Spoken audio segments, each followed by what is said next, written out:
The cold came down like a hammer that night, and Quinton Kelter woke to the sound of his own teeth chattering so hard he thought they might crack. He had made camp in the foothills of the Iron Ridge Mountains 3 days ago, tracking a bounty that turned out to be nothing more than rumors and wasted coin. Now his supplies were running low, his horse had gone lame 2 valleys back, and the autumn chill had given way to something far more vicious. Through the gap in his tent flap, he could see his breath crystallizing in the air, each exhale turning to frost before it dissipated. The fire he had built earlier had died to embers that gave off barely any warmth at all. He pulled his blanket tighter around himself, but it was thin and worn, purchased cheap in a border town when he still had hoped this job would pay out. His whole body ached with the cold, muscles cramping, fingers going numb inside his gloves. He knew he should get up and rebuild the fire, but the thought of leaving even the minimal warmth of his bedroll made him want to weep. Then he heard it. Footsteps. Heavy ones, crunching through the frost-brittle grass outside his camp. Quinton's hand went immediately to the knife at his belt, survival instinct overriding the cold. Bandits, maybe, or worse. Out here in the borderlands between human territory and orc lands, you never knew what might come calling in the dark. He held his breath, listening. The footsteps stopped just outside his tent. A shadow fell across the canvas, massive and hulking. Then a voice, distinctly female and definitely not human. "I can hear you breathing in there. Are you going to freeze to death or are you going to let me in?" Quinton blinked. An orc. A female orc by the sound of it. His mind raced through possibilities, none of them good. Raiders. A scout for a war party. But if she meant him harm, why announce herself? "What do you want?" he called out, trying to keep his voice steady despite the cold and fear making it shake. "I want not to freeze to death either," came the reply. "Your fire is dead, human. Mine is too. And I can smell a storm coming. We both know what that means up here." She was right. Quinton had been in these mountains long enough to recognize the particular quality of the air, the way the wind had died completely. A winter storm was coming, early in the season but no less deadly for it. Alone in this cold with no fire and inadequate shelter, either of them might not survive the night. "How do I know you will not kill me?" he asked.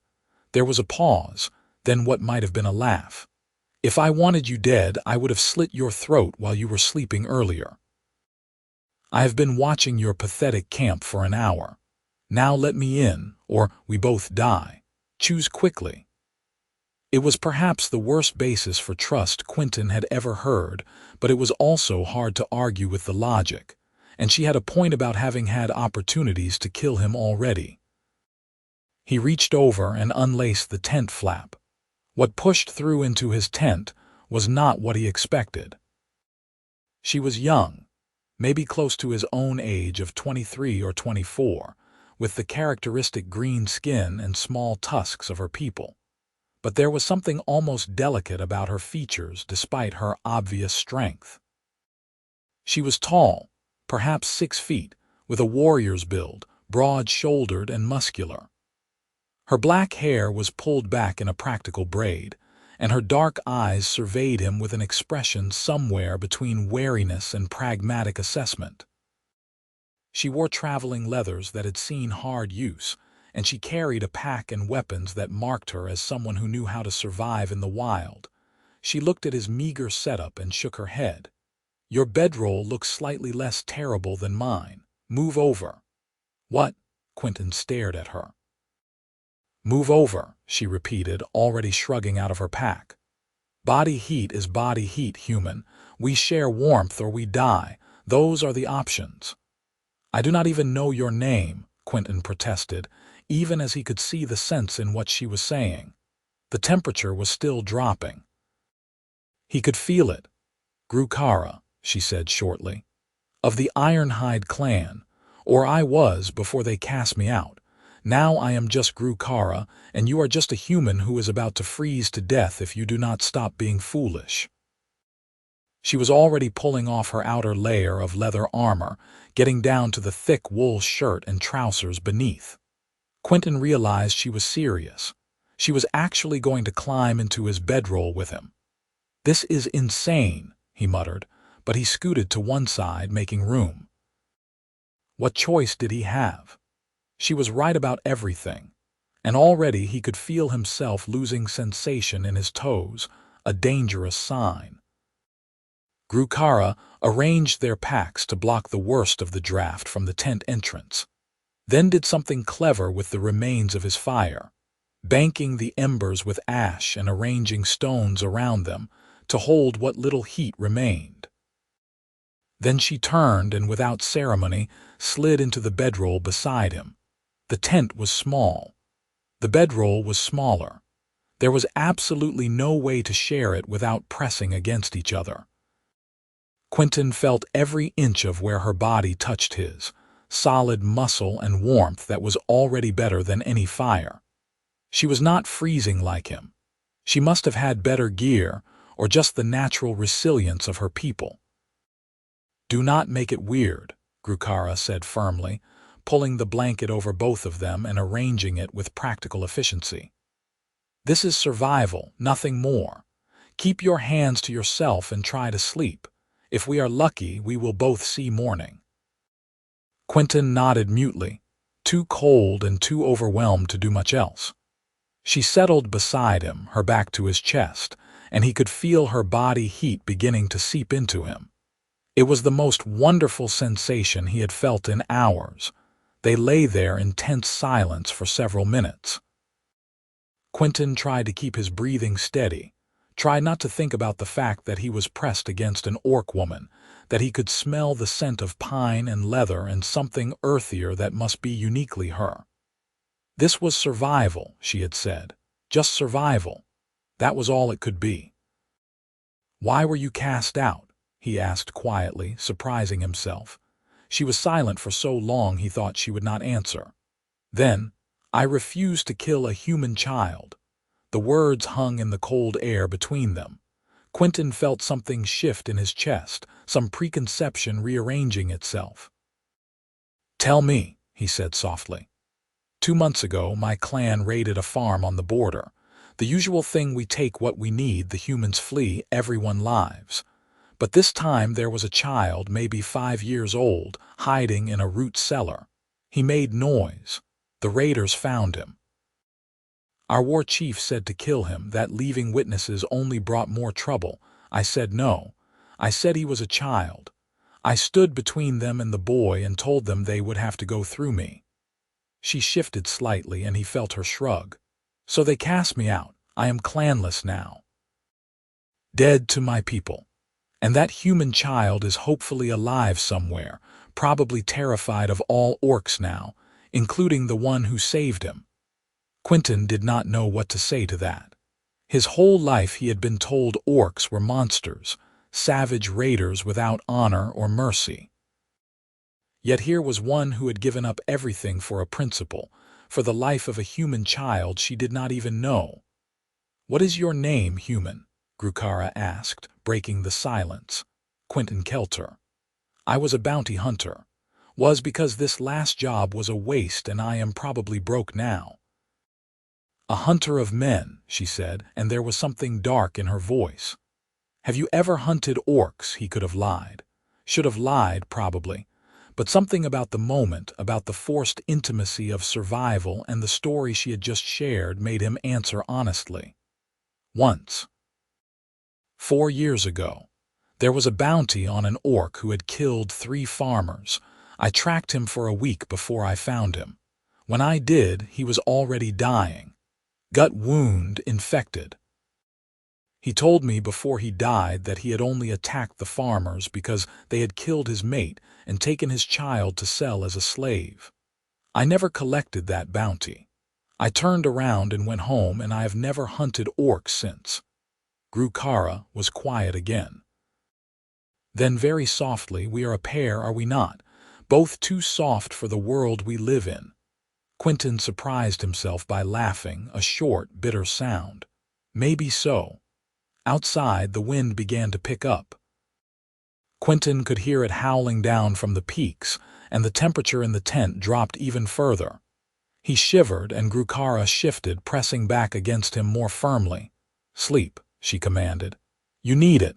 I will keep watch first. If the tent collapses in the storm, I will wake you." "You need sleep too," Quinton protested, but his eyes were already heavy. The combination of her warmth and his own exhaustion was overwhelming. "I will sleep after you do," she said. "Now be quiet and rest." He wanted to argue, but he could not seem to keep his eyes open. The last thing he remembered before sleep took him was the steady rhythm of her breathing and the strange, unexpected comfort of not being alone. When Quinton woke, it was to pale daylight filtering through the frost-covered canvas of his tent, and the realization that Grukara was still pressed against him, now facing him instead of away, her face inches from his own. She was deeply asleep, her features relaxed in a way that made her look younger, almost vulnerable. One of her arms was thrown over his waist, holding him like she might hold onto a lifeline. He should move away, he thought, should wake her, should do something other than lie here looking at her. But he was warmer than he had been in days, and the storm was still howling outside, and she looked so peaceful that he could not bring himself to disturb her. As he watched, her eyes flickered open. For a moment, she looked confused, then awareness returned and she stiffened. "I apologize," she said, pulling her arm back quickly. "I was asleep. I did not mean to. It is fine," Quinton said quickly. "You kept us both alive last night. Thank you." She sat up, or tried to, though the tent was too low for her height and she had to hunch. The bedroll and blanket fell away, and Quinton could see she was shivering slightly now that they were separated. "The storm is still going," Grukara observed, listening to the wind. "We will not be traveling today." She was right. Even as she spoke, Quinton could hear something that sounded like sleet hammering against the canvas. Going out in that would be suicide. "Then we wait it out," Quinton said. "Together, I suppose." Grukara looked at him, her expression unreadable. "You are not afraid of me?" It was not a question, but he answered anyway. "No, should I be? Most humans are. Most humans think we are going to tear their throats out with our tusks the moment their back is turned." There was bitterness in her voice, old and deep. "Most humans have not spent the night pressed against an orc woman who could have killed them a dozen times over but chose to keep them warm instead," Quinton pointed out. "I think fear would be a bit ungrateful at this point." She blinked at him, then something that might have been a smile tugged at the corner of her mouth. "You are strange, Quinton Kelter." "I get that a lot," he admitted. "Are you hungry? I have some dried meat and hard bread, not much but enough to share." They spent the day trapped in the tent while the storm raged outside, rationing Quinton's meager supplies and taking turns sleeping to conserve warmth and energy. They talked more than Quinton expected, trading stories of their lives. Grukara told him about growing up in the Ironhide clan, about learning to fight and hunt, about the complicated honor codes that governed orc society, and how easily you could cross invisible lines and find yourself outcast. Quinton told her about growing up on a small farm, about losing his parents to fever when he was 16, about drifting from job to job trying to find something that mattered. "Why bounty hunting?" Grukara asked at one point, as they huddled together for warmth while wind shrieked outside. Quinton shrugged. It seemed like it mattered, bringing criminals to justice, protecting people. But most bounties are just petty criminals running from debts or people who stole because they were starving. It started feeling less like justice and more like kicking people when they were already down. "So what will you do instead?" she asked. "I do not know. I have not figured that part out yet." He paused, then asked, "What about you? Where were you going when you found my camp?" Grukara was quiet for a long moment. Nowhere, anywhere. Clanless orcs do not last long. Other clans will not take us in. We are marked as dishonored. Humans certainly will not accept us. I have been wandering for 2 months, taking odd jobs where I can find them, avoiding orc territories, and trying not to get killed by humans who see me as a monster. I was thinking perhaps I would go far enough south that no one knows what I am, but... She trailed off. But... Quinton prompted gently. But I am tired, she admitted, so quietly he almost did not hear her. I am tired of running, tired of being alone, tired of having no purpose. Some days I think about walking into an orc camp and letting them kill me for the honor of my former clan. At least it would be over. Quinton felt his chest tighten at the resignation in her voice. Without thinking, he reached out and took her hand. She startled, looking down at where their fingers intertwined. "Do not do that," he said firmly. "You saved a child's life, you saved mine. That matters. Your life matters." She looked at him with those dark eyes, and he saw something in them that made his breath catch a desperate, fragile hope that she was clearly afraid to acknowledge. "You do not know me," she said. "Not really. You do not know what I have done, the people I have hurt in raids before I refused. You do not know—" "I know enough," Quinton interrupted.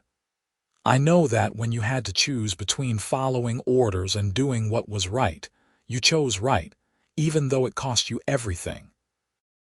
I know that you could have let me freeze to death last night, but you saved me instead, even though humans have probably given you nothing but grief. That tells me what I need to know."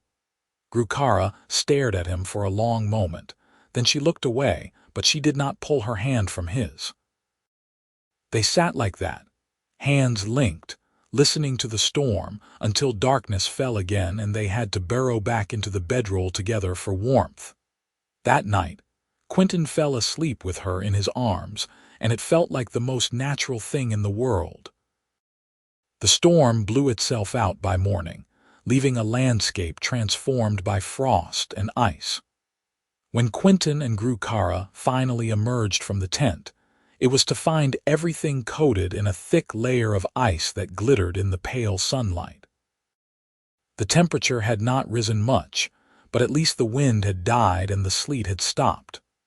"We need to move," Grukara said, surveying the landscape with a practiced eye. "If we stay up here, another storm will come. We need to get to lower elevations where we can find proper shelter and resupply." Quinton nodded. "I know a town about 3 days' walk from here if we head southeast. Millbrook. It is on the edge of human territory, but they trade with just about anyone. Might be able to find supplies there." Grukara gave him a skeptical look. "A human town is not going to welcome an orc, even one carrying coin." "Maybe not," Quinton admitted, "but I have been there before. They are more practical than most border towns. And if you are with me, as my traveling companion, they might be more inclined to at least sell us supplies before telling us to leave." "Your traveling companion," Grukara repeated, her tone unreadable. "Is that what I am?" Quinton met her gaze.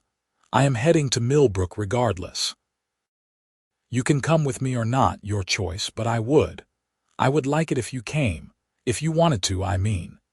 He felt ridiculous, stumbling over his words like a boy asking a girl to a village dance, but Grukara's expression softened. "I will come," she said simply.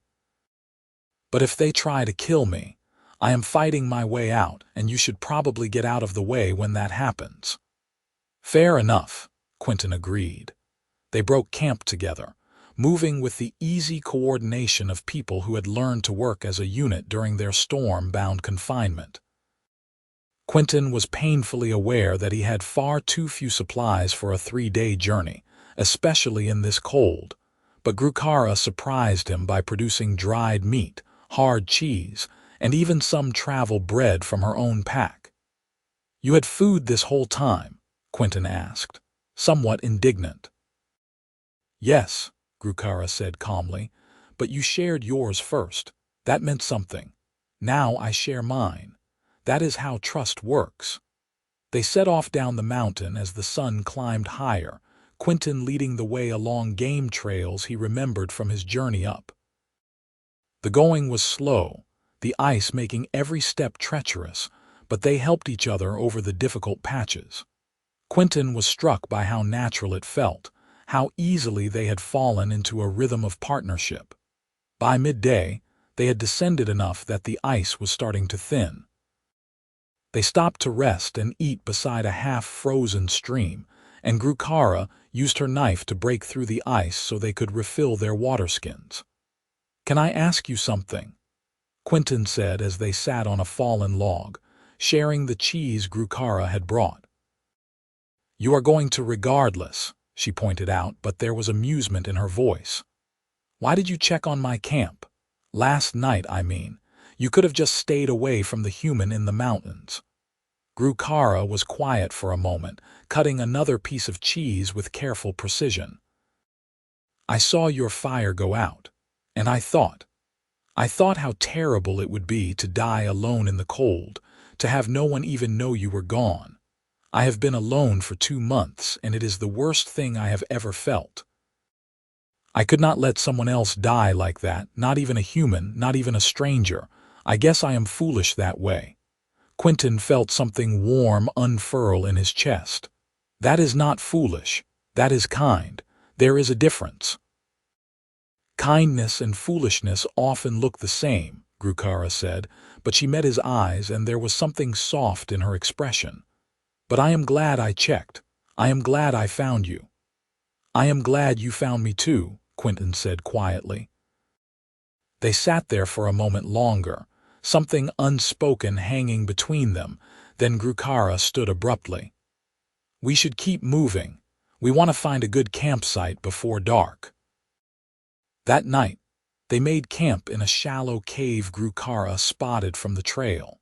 A natural hollow in the rocky hillside that was deep enough to shelter them from wind and weather but open enough that they did not have to worry about bears or other predators already denning there. Quinton managed to get a fire going with the driest wood he could find, and they huddled close to it, sharing warmth and the last of the day's food rations.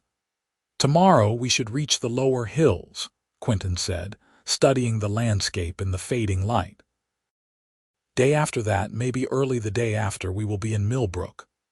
"And then what?" Grukara asked. "You resupply and go back to hunting bounties you do not believe in." It was a fair question. Quinton had been avoiding thinking about it, but she was right. What came next? He had no money, no prospects, and the work that had kept him moving for the last 4 years suddenly felt hollow and pointless. "Honestly, I do not know," he admitted. "What about you? What will you do?" Grukara stared into the fire. "I do not know either. I suppose I will keep wandering until I find somewhere that will tolerate me or until I die. Whichever comes first." "That is a terrible plan," Quinton said flatly. She laughed, a short, humorless sound. "Do you have a better one?" And suddenly, impossibly, he did. The idea formed so quickly and so completely that he spoke before he could think better of it. "Come with me," he said. "Not just to Millbrook. After that, we could partner up. 2 people can survive easier than 1, and we already know we work well together. You can hunt and track, I can navigate human settlements and trade. We could hire ourselves out as guides or trappers or caravan guards, something honest, something that helps people." Grukara stared at him like he had lost his mind. "You want to partner with an orc, a clanless orc. Do you have any idea how people would react to that?" "Probably poorly," Quinton admitted. "But I have been alone for 4 years and I am tired of it. I am tired of not mattering, of doing work I hate just to survive. You said you saved me that night in the storm. Well, maybe this is me trying to return the favor. Maybe we both need saving." Grukara opened her mouth, closed it, then opened it again. "Quinton, you cannot. People will say terrible things. About both of us, but especially about you. They will assume things that you and I are, that we. She trailed off, her green skin darkening in what might have been a blush. Let them assume, Quinton said. I do not care what people think. I care about finding something worth doing and about not being alone anymore, and I. He hesitated, then pushed forward. I like you, Grukara. I like talking to you. I like how you think, how you see the world. These last 2 days, trapped in a storm, have been better than most of the last 4 years of my life. So yes, maybe people will talk, but I would rather have that than go back to being alone. She was looking at him with an expression he could not quite read, hope and fear and something else, something deeper that made his heart race. You barely know me, she whispered. Then travel with me and let me know you better, Quinton said. What do you have to lose? What do I have to lose? Grukara repeated, and suddenly there were tears glittering in her eyes, though she blinked them back furiously. Everything, Quinton. If I let myself believe this is possible, if I let myself hope, and then you change your mind or people drive you away from me, or something happens, I will have lost everything again. I cannot. Quinton reached out and took her hand again, the way he had in the tent during the storm. I will not change my mind, and I am not going anywhere, I promise. She looked down at their joined hands, then up at his face, searching for something. Whatever she found there must have been enough, because she nodded slowly. All right, she said, her voice rough. We try this, we partner up. But if you do change your mind, if this gets too hard, you tell me. You do not just disappear or lie to me to spare my feelings. Agreed.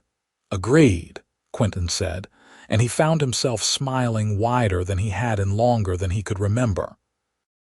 They sat by the fire until it burned low, talking about practical things now, what skills they each had, what kind of work they might pursue, where they might go after Millbrook. But underneath, the practical discussion was something else, something that crackled between them like the fire itself, unspoken but undeniable. When the cold finally drove them to huddle together for sleep, wrapped in both their bedrolls and every spare piece of clothing they owned, Quinton found himself hyper-aware of every point where Grukara's body touched his. She was so warm, so solid and real, and the way she fit against him felt right in a way that made his chest ache. Quinton, she murmured in the darkness. Yes, thank you for asking me to stay, for seeing me as more than just an orc. He tightened his arm around her waist. Thank you for seeing me as more than just another human, for trusting me. She did not answer, but her hand came up to cover his where it rested on her stomach, and they fell asleep like that, tangled together against the cold and the dark. They reached Millbrook late in the afternoon of the 3rd day, hungry and exhausted but alive. The town was bigger than Quinton remembered, sprawling along both sides of a wide creek with perhaps 200 buildings ranging from timber homes to stone shops, and a respectable inn near the center of town. Smoke rose from dozens of chimneys, and Quinton could smell bread baking and meat roasting. His stomach growled in response.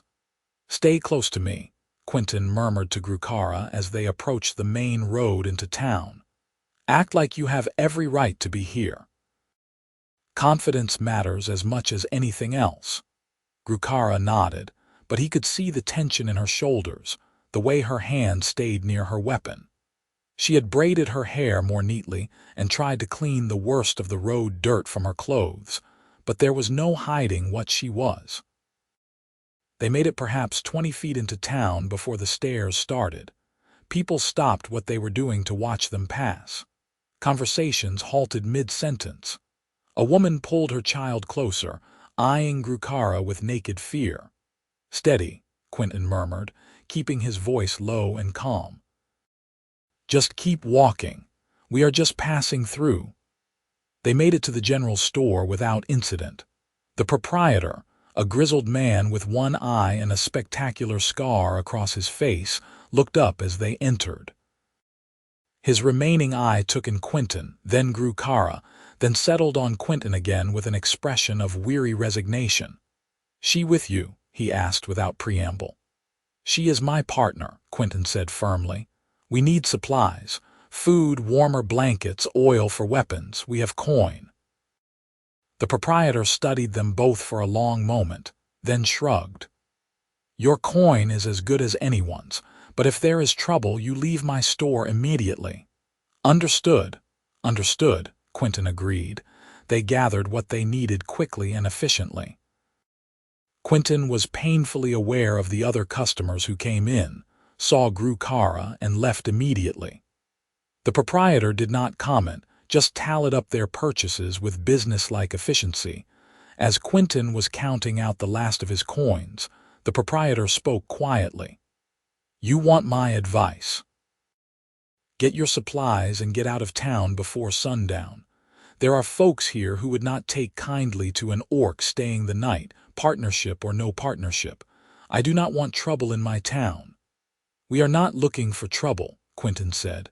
"Never are," the proprietor replied. "Trouble finds you anyway. Take care of yourselves." They left the store with their packs considerably fuller but Quinton's coin purse considerably lighter. He had enough left for maybe one more purchase, 2 at the most, and then he would be completely broke. "We need to find work," he said to Grukara as they walked back toward the edge of town. "And soon. I am almost out of money." "There will not be work here, not for us," Grukara said, her voice tight. "You saw how they looked at me, at us. No one is going to hire, excuse me," a voice called out. "You there, with the orc." Quinton turned to find an older man approaching them. He was well dressed in practical but quality clothing, with the weathered face of someone who spent their life outdoors. He was studying them both with sharp, intelligent eyes. "I do not want trouble," Quinton said carefully. "And I am not offering any," the man replied. "Name is Marcus Keene. I own a farm about 2 miles south of here. I overheard you in the store talking about needing work." His eyes flicked to Grukara. "I am looking for help with the harvest. It is late in the season, and I am short-handed. My last 2 workers quit rather than work alongside my daughter-in-law's brother, who is half-orc. If you are willing to work hard for fair wages and do not mind that kind of company, I am willing to hire you both. 2 weeks of work, room and board included, plus wages at the end." Quinton glanced at Grukara, saw his own surprise reflected in her face. "That is very generous," he said cautiously. "Why would you hire us when everyone else in town looks like they want us gone?" Marcus shrugged. "Because I need workers, and you need work, and I have learned that character matters more than what you are born as. My son married an orc woman, and she is the best thing that ever happened to him. Their son is one of the finest young men I know. So I figure if an orc is willing to work an honest job and a human is willing to partner with her instead of judging her, then you are both the kind of people I want on my land. But the offer is only good until I walk away. Decide now." Quinton looked at Grukara again. She gave the tiniest nod. "We will take it," Quinton said. "Thank you. Good. Follow me. We will get you settled before dark." Marcus Keene's farm was everything he had promised and more. The homestead was large and prosperous, with fields of late-season crops, a well-maintained house, and several outbuildings including a barn where Marcus showed them they could sleep. "You will have your own space in the loft," he said, gesturing to the ladder leading up. "It is warm and dry and there is fresh straw for bedding. Meals are at sunrise, noon, and sunset in the main house. Work starts an hour after sunrise, ends at sunset. 1 day off a week. Any questions?" "Why are you really doing this?" Grukara asked abruptly. It was the first time she had spoken since they left town. No human is this kind to orcs without a reason. Marcus looked at her for a long moment. "Come with me. There is someone you should meet." He led them to the main house, a solid timber structure with smoke rising from the chimney and warm light glowing in the windows. Inside, it was comfortably furnished, lived in but well kept. A woman looked up from where she was preparing dinner, and Quinton felt his breath catch. She was orc-blooded, clearly. Green-tinged skin, the slightest hint of tusks, pointed ears. But her features were softer, blended with human heritage. She was beautiful in a way that transcended either race, and when she smiled at Marcus, it was with obvious love. "Thura, these are our new workers. Quinton and Grukara. They will be staying in the barn for the harvest." Thura came forward, wiping her hands on her apron. "Welcome. You both look half-starved. Sit down, dinner will be ready soon, and I will not take no for an answer." Over dinner, with Marcus and Thura's teenage son joining them, a boy who had his mother's coloring and his grandfather's eyes, Quinton heard their story. How Thura's mother had been an orc captured in a raid and forced to work as a slave until Marcus's son, Thomas, had helped her escape. How Thomas and the orc woman had fallen in love, had a daughter Thura, and fled to start a new life. How Thomas had died young, killed by bandits, and how Thura's mother had died of grief not long after. How Marcus had taken in his half-orc granddaughter and raised her as his own, and how she had grown up to marry a human man from a neighboring farm and have a son of her own. "It has not been easy," Marcus admitted. "There are people in Millbrook who still will not speak to us. Some who have made threats. But this is our land, our home, and we have as much right to it as anyone. So we work hard, we keep to ourselves mostly, and we help people who need it when we can. Because maybe if more humans and orcs found ways to live together instead of killing each other, the world would be a better place." Grukara was very quiet through all of this, but Quinton could see the way she looked at Thura, at the boy, at this little family that had made a life despite everything. He could see hope warring with fear in her expression, and he wanted to reach across the table and take her hand, but he was not sure how she would react in front of others. After dinner, Marcus showed them to the barn loft. It was as promised, warm, dry, and clean, with fresh straw and even a couple of old but serviceable blankets. "Thank you," Quinton said sincerely, "for the work, for the meal, for everything." "Thank me by doing good work," Marcus said with a smile, "and by taking care of each other. That is what partners do." After he left, Grukara stood in the middle of the loft, looking lost. "I did not know," she said softly. "I did not know there were humans like them, like you, I thought." "What did you think?" Quinton asked gently. "I thought I would be alone forever," she whispered, and there were tears on her face now, tracking down her green cheeks. "I thought there was no place in the world for someone like me. I thought I would wander until I died and no one would care, and that would be the end of it. But then you, and now this, maybe I was wrong. Maybe there is a place. Maybe there is hope." Quinton crossed to her and pulled her into his arms without thinking, and she came willingly, burying her face against his shoulder. She was shaking, great silent sobs racking her body, and he just held her, one hand stroking her back, letting her cry out weeks of pain and loneliness and fear. "There is hope," he murmured into her hair. "There is always hope. And you are not alone anymore. I promise you are not alone." She cried until she had no tears left, then pulled back, wiping at her face with rough, embarrassed gestures. "I am sorry. I do not usually. I am not weak like this."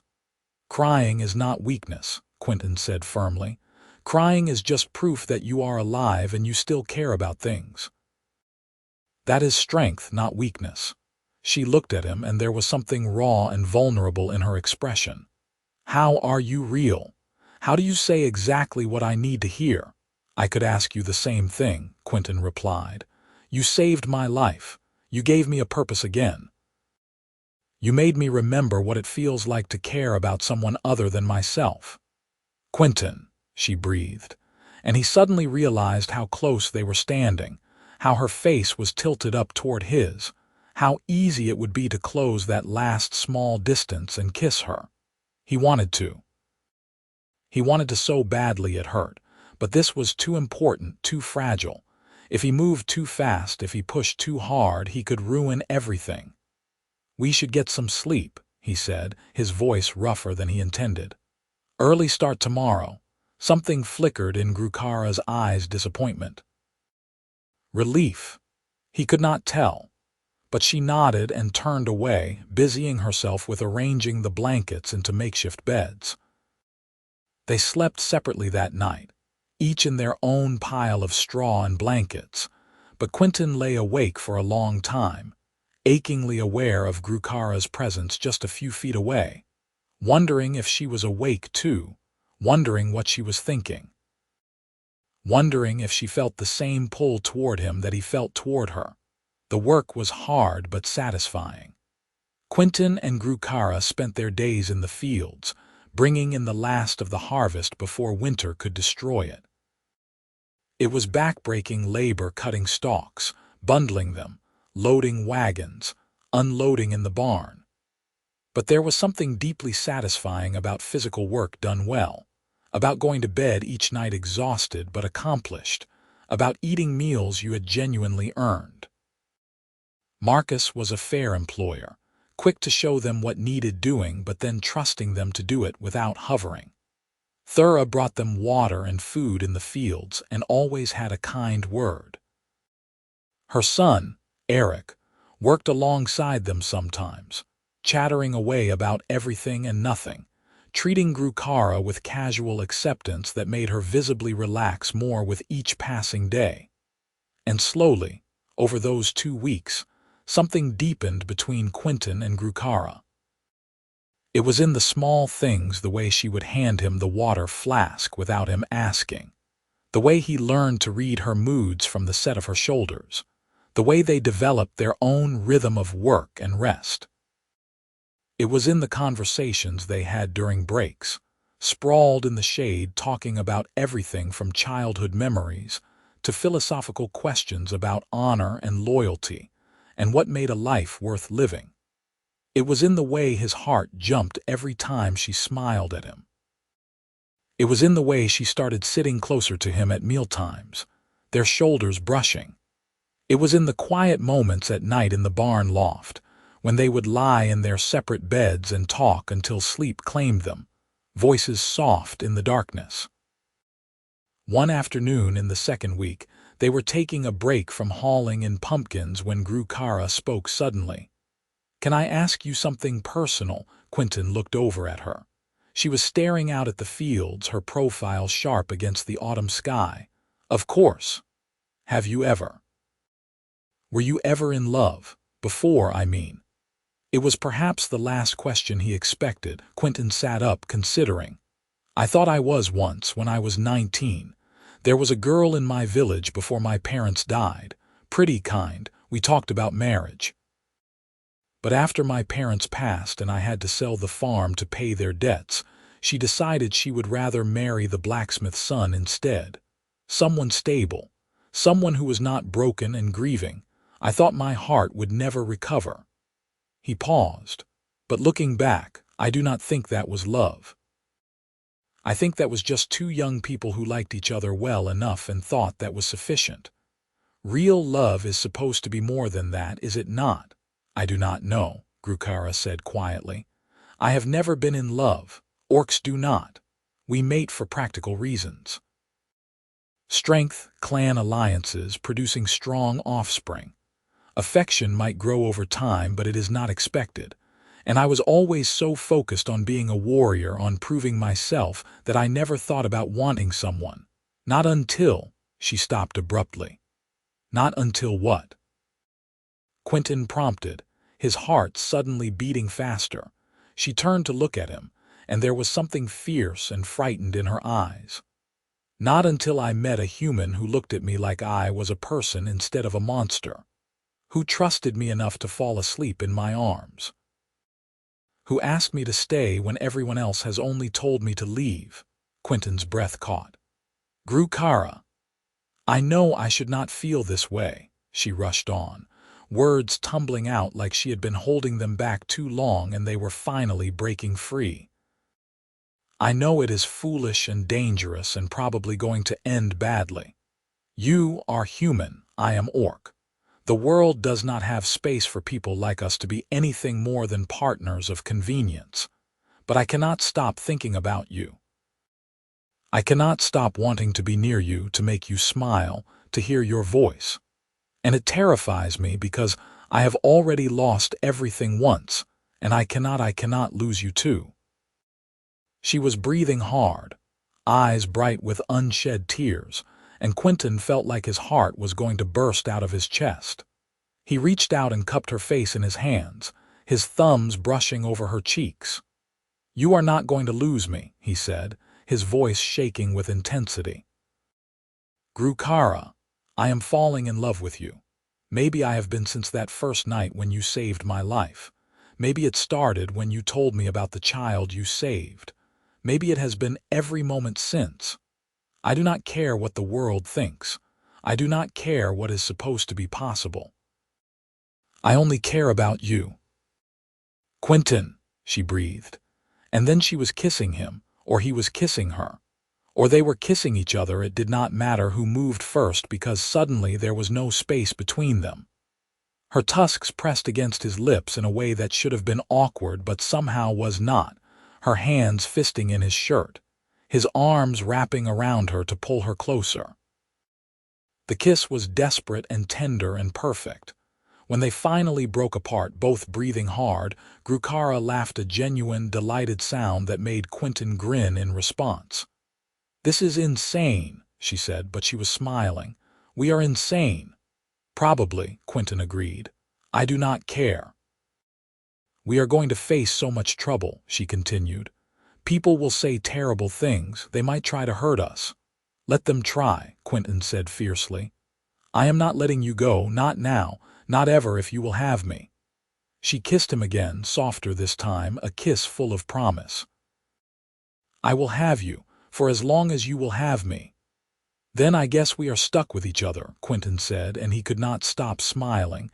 They spent the rest of the afternoon finishing the pumpkin harvest, but everything felt different now. Lighter, brighter. Every time their eyes met, Grukara would smile and Quinton felt like he could fly.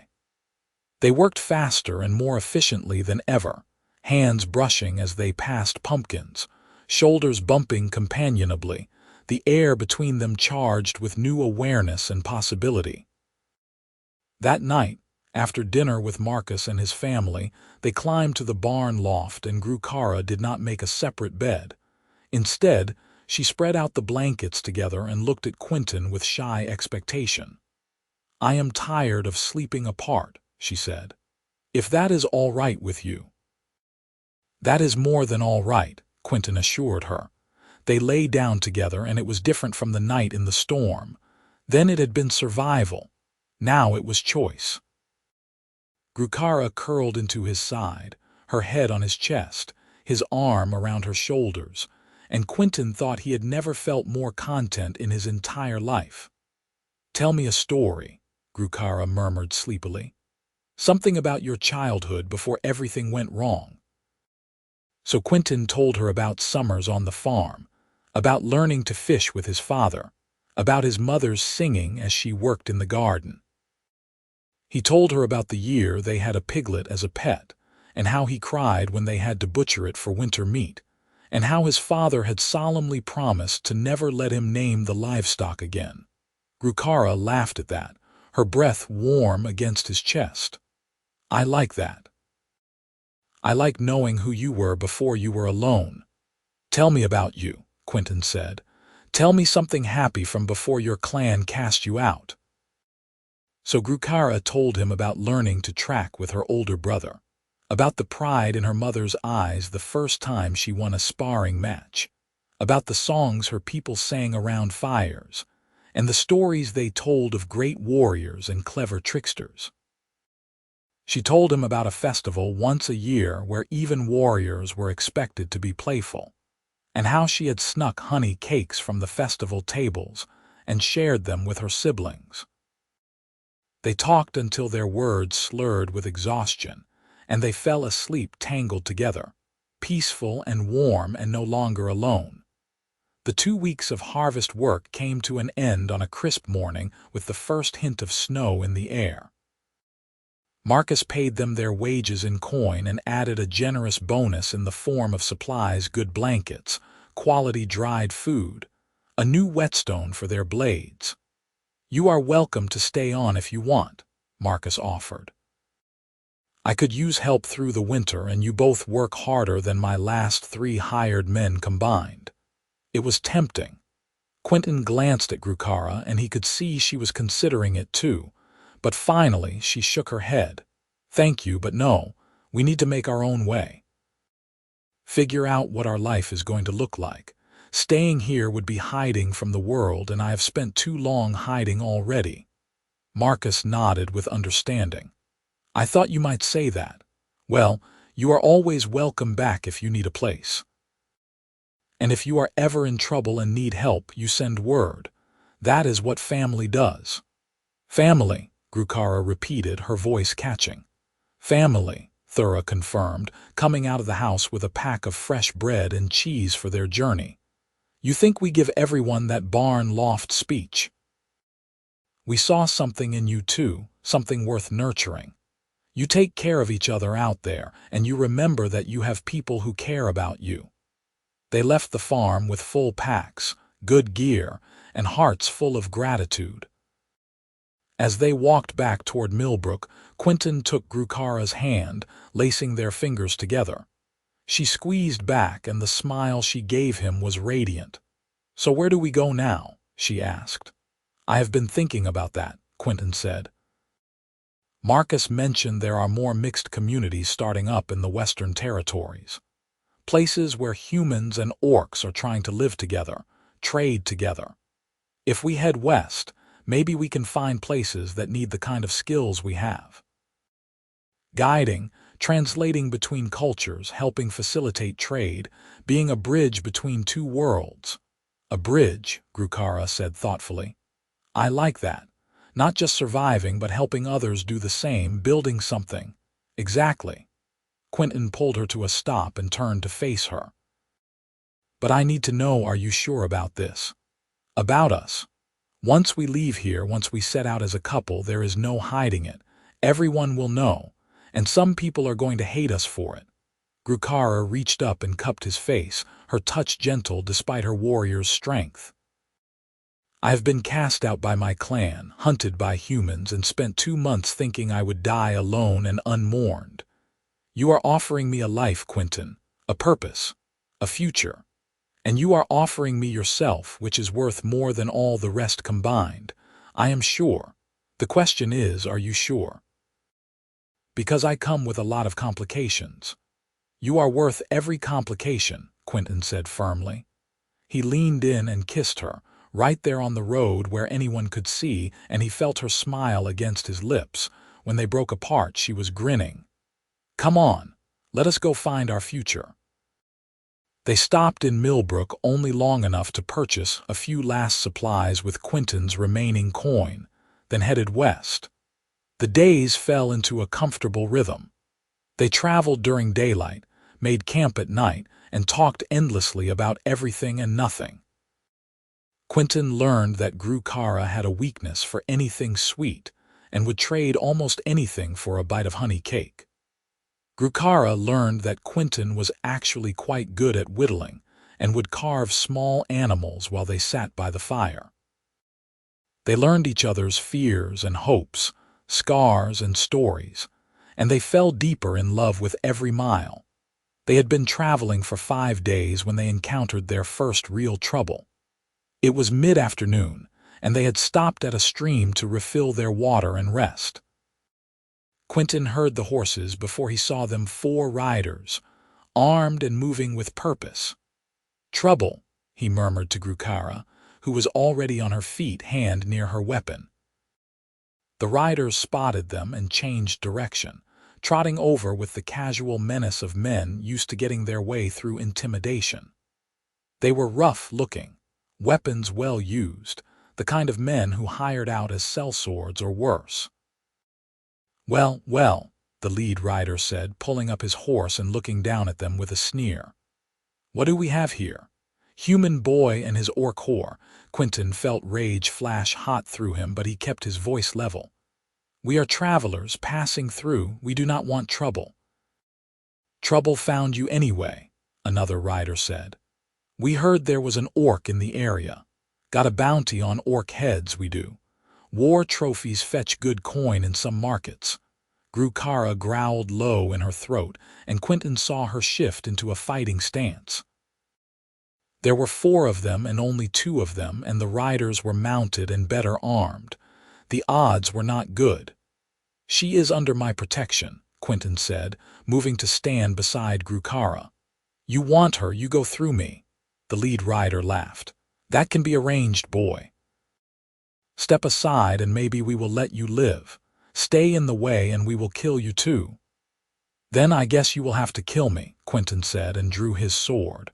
What happened next was fast and brutal. The riders charged, clearly expecting an easy fight. They were wrong. Grukara was a trained warrior, and she moved with deadly grace, ducking under a sword swing and pulling a rider from his horse. Quinton parried a strike from another rider, the shock of impact jarring his arm, then dodged a second attack. It was chaos horses screaming, blades flashing, men shouting. Quinton had been in fights before, but never anything like this. Never fighting for his life, for Grukara's life, with this kind of desperate intensity. He took a glancing blow across his shoulder that burned like fire but kept moving, kept fighting. Grukara had disarmed one attacker and was grappling with another when the third rider raised a crossbow, aiming directly at her back. No! Quinton screamed and threw himself between them. The crossbow bolt took him in the side, just below his ribs. The impact spun him around and he went down hard, hitting the ground with a force that knocked the breath from his lungs. He heard Grukara roar, an actual roar of rage and grief, and then there was more chaos and shouting. Then silence. Quinton was dimly aware of being moved, of pressure on his side, of Grukara's voice, high and panicked, saying his name over and over. Stay with me, Quinton, please. You have to stay with me, he tried to answer. Tried to tell her he was all right. But the world was going gray at the edges and the pain in his side was overwhelming. The last thing he saw before darkness took him was her face above his, tears streaming down her green cheeks, her hands covered in his blood. Quinton woke to firelight and pain. His side felt like it was being stabbed with hot pokers, and every breath hurt. He groaned, trying to move, and a hand pressed down on his shoulder. Do not move, you foolish, beautiful idiot, Grukara's voice. He forced his eyes open and found her leaning over him, her face drawn with worry and exhaustion. They were in some kind of shelter, rough walls that looked like a cave or overhang. A fire burned nearby, and he could see their packs stacked against one wall. What happened? He managed to croak out. You took a crossbow bolt for me, Grukara said, and her voice was shaking with anger and fear. You stepped in front of me and nearly got yourself killed. What were you thinking? That I could not let them hurt you, Quinton said and tried to smile. It came out more like a grimace.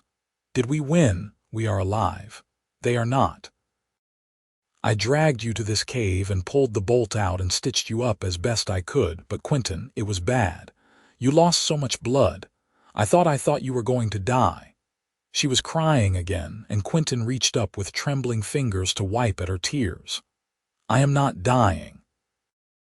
I am too stubborn for that, and I have too much to live for. You cannot do that again, Grukara said fiercely. You cannot sacrifice yourself for me. I cannot lose you. Do you understand? I cannot. Then you understand how I felt when I saw that crossbow aimed at you, Quinton said. He took her hand and pressed it to his chest, over his heart. I love you, Grukara. I would take 100 bolts if it meant keeping you safe. She made a sound somewhere between a laugh and a sob, then leaned down and kissed him, gently because of his injury but with all the emotion she clearly could not put into words. "I love you too," she whispered against his lips. "I love you so much it terrifies me. So you do not get to die, understand? You do not get to leave me alone again." "I am not going anywhere," Quinton promised. "How bad is it, really?" "The bolt went through muscle but missed anything vital. You will heal, but it will take time. Weeks, probably. And you need rest and proper food," and she broke off, looking frustrated and helpless. "Then we stay here until I am strong enough to travel," Quinton said. "We have supplies. You can hunt. We will figure it out." "You are being far too calm about this," Grukara muttered. "One of us has to be," Quinton pointed out, "and you are too busy panicking for both of us."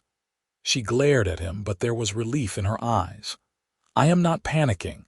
I am being appropriately concerned."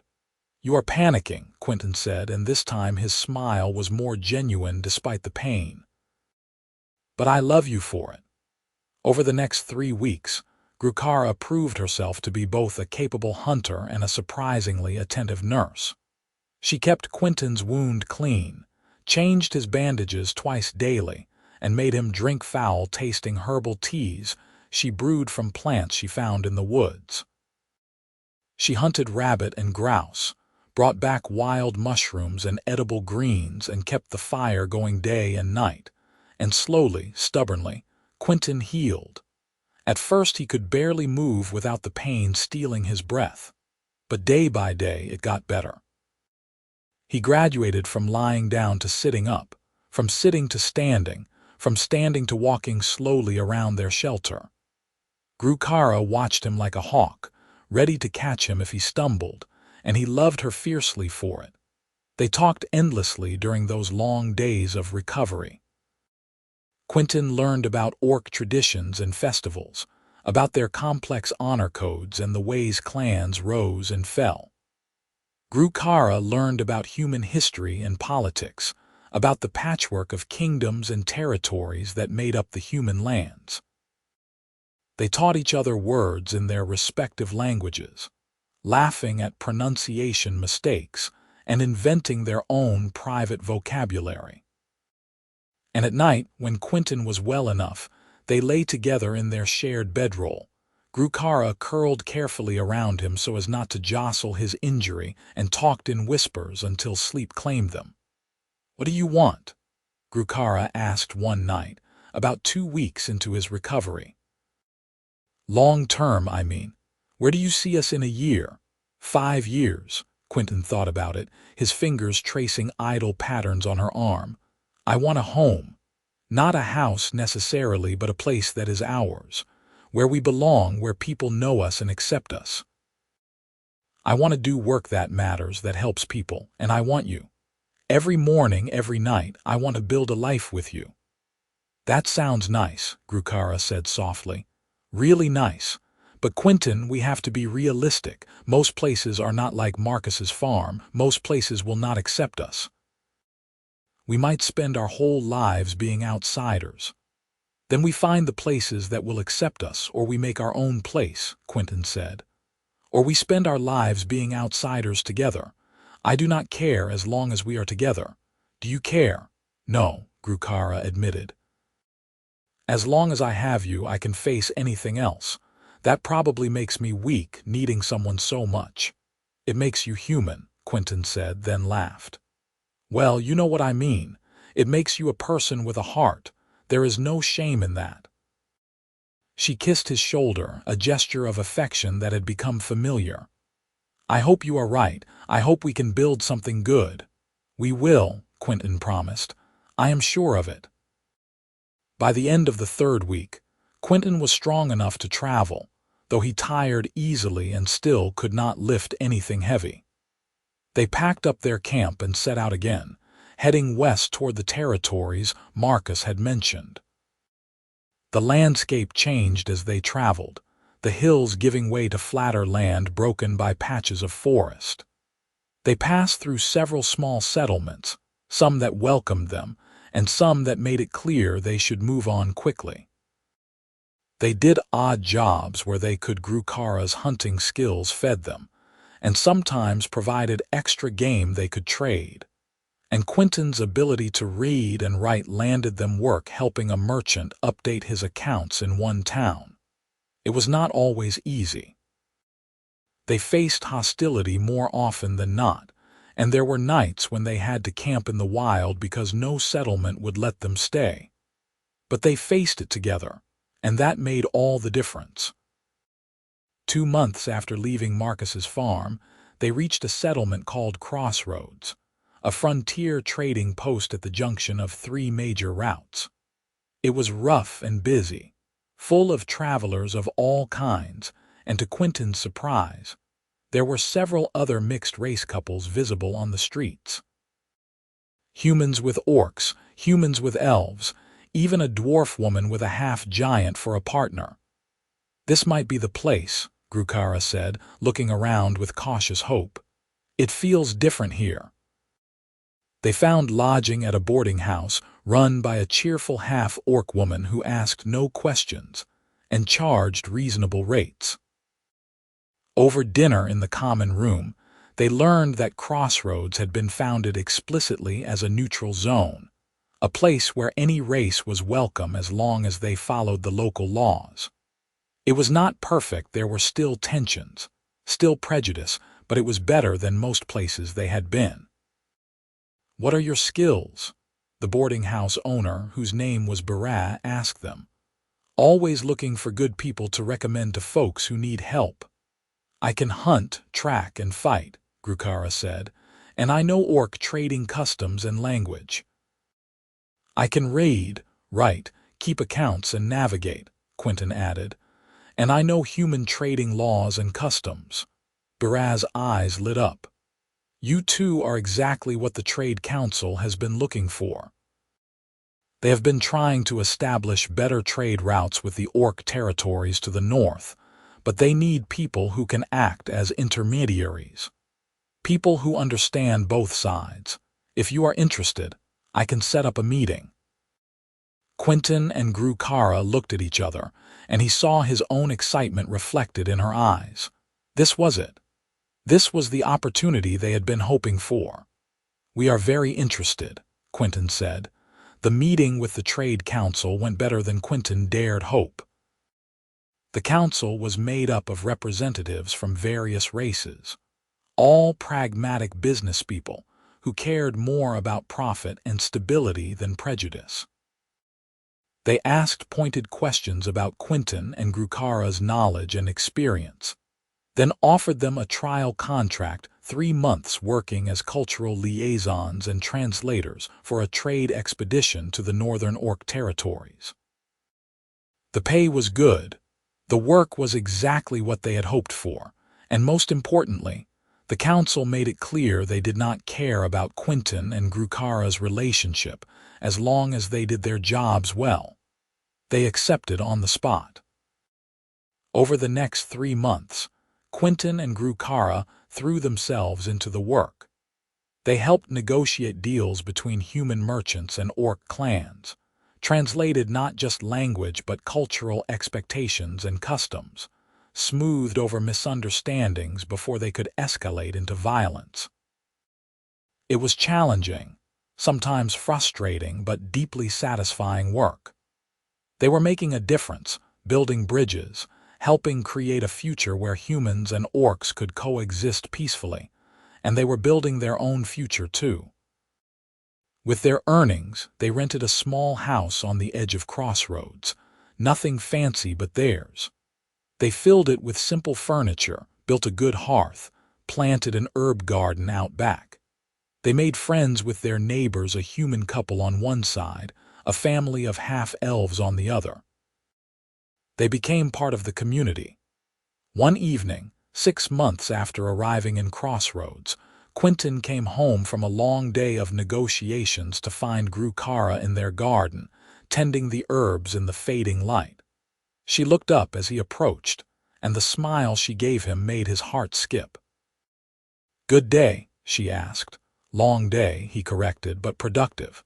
The clan from the northern reaches agreed to open trade talks. That is 3 new trade partners this month. He sat down on the bench beside her, wincing slightly. His side still twinged sometimes when he moved wrong. How about you? I met with the Scouts Guild. They want to hire me to train some of their new recruits in tracking. Apparently, word has gotten around that I am good at it. She was trying to sound casual, but he could hear the pride in her voice. You are better than good, and you know it, Quinton said.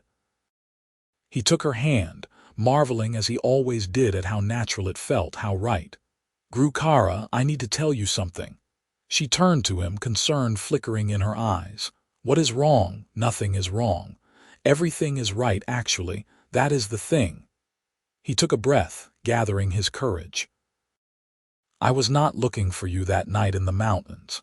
I was not looking for anything except a way to survive one more day. But you found me anyway, and you saved me. Not just my life, you saved me. You gave me a reason to care again, to try, to hope. You gave me a future worth fighting for. And I love you more than I thought it was possible to love anyone. Grukara's eyes were shining with tears. Quinton, let me finish, he said gently. I know we cannot get married, not officially. Humans and orcs do not have legal marriages, not anywhere, but I do not care about official. I care about standing in front of the people who matter and saying that you are mine and I am yours, now and always. I want everyone to know that I choose you, every day, for the rest of my life. So I am asking, he slid off the bench, kneeling in front of her in their little garden, still holding her hand. Grukara of the former Ironhide clan, will you be my partner, my mate, my wife in every way that matters? Will you build this life with me? She was crying openly now, tears streaming down her face, but she was smiling too, that radiant smile that still took his breath away. Yes. Yes, of course, yes, you impossible man. I choose you too. Always. He stood and kissed her, tasting salt from her tears, feeling her arms wrap around him and hold him close. When they finally broke apart, they were both laughing, giddy with joy and relief and love. We should have a ceremony, Grukara said. Invite Bedroll and our friends, Marcus and his family, if they can make the journey. Make it real. We should, Quinton agreed. But it is already real. It has been real since that first night when you climbed into my bedroll and saved my life. And you did not make it weird, Grukara added, laughing. I did not make it weird, Quinton confirmed. But I am very glad it got weird anyway. They held their ceremony 2 weeks later in the common green at the center of Crossroads. It was a strange, beautiful mixture of human and orc traditions that they invented as they went, combining customs from both cultures and making up new ones where needed. Marcus and his family made the journey, and Bedroll acted as their officiant, declaring them bound in partnership and love before a crowd of friends and neighbors who cheered and celebrated with genuine warmth. There was music and dancing, food from a dozen different cultures, and toasts made in half a dozen languages. Quinton stood with Grukara's hand in his, looking out at the people who had become their community, and felt a contentment so complete it brought tears to his eyes. What are you thinking? Grukara murmured, leaning against his shoulder. That I was freezing to death in the mountains 6 months ago, certain I was going to die alone and forgotten. And now I am here with you, surrounded by friends, building a life I never dreamed was possible. It feels like a miracle. Not a miracle, Grukara said, squeezing his hand. Just 2 people who were brave enough to choose each other when the world said we should not, who were stubborn enough to build something beautiful out of nothing, who loved each other enough to fight for this. I suppose that is more romantic than a miracle anyway, Quinton conceded, and she laughed. As the sun set on their celebration, Quinton and Grukara slipped away from the party and walked home through the darkening streets of Crossroads. Their home, their town, their life. At their door, Quinton paused and pulled Grukara into his arms. "Thank you," he said softly, "for sliding into my bedroll that night, for not letting me freeze to death, for seeing something worth saving in a broke, half-frozen bounty hunter, for choosing to build this with me." Grukara cupped his face in her hands, her touch gentle. "Thank you for not making it weird, for seeing past what I am to who I am, for being brave enough to love me anyway, for giving me a home."